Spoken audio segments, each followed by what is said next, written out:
Yeah, so when we work with the constellation, we look at the energy field of this particular system. So for simplicity's sake, let's speak about a family system. We could look at organization, illness, other ways of looking.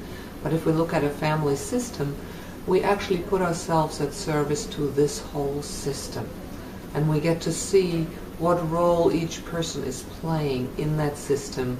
And very often children take on an energetic role or a charge in service to the system. So it might not be their own. It might be the mothers or the fathers or the grandparents, or so we start to sort out what helps in the system to allow things to flow and what prevents it. And often we find an unresolved issue that we're trying to help clear out so the next generation doesn't have to carry it forward. So we speak about these as orders. They're kind of like, to me, I see them as the orders of nature, so to speak. Water will flow downhill, and if there's something in the way, it'll find a way around it or under it. And I believe in family systems there is a similar flow, that when there is a problem, we will find ways to deal with it. Sometimes direct, sometimes indirect. Sometimes the person who has the problem is able to deal with it. Sometimes they're not, and then their children may deal with the overflow of that problem, and they don't even know what the problem is, but they will feel it.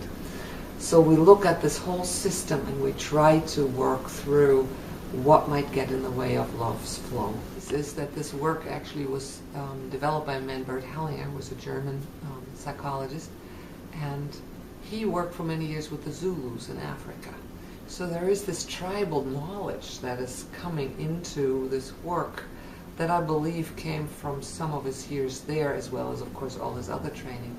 But there is a feeling of a universal truth that goes beyond culture, beyond tribe, beyond personality, that sits underneath as our human experience. And I think that is what we're trying to sort down to.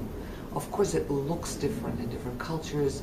It has different words, different values, but some of it is almost like a universal truth, an order, a justice that is beyond our human personality.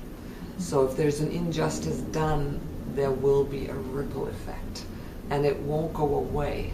It will be picked up later in another generation to create some equality again, or to undo or make up.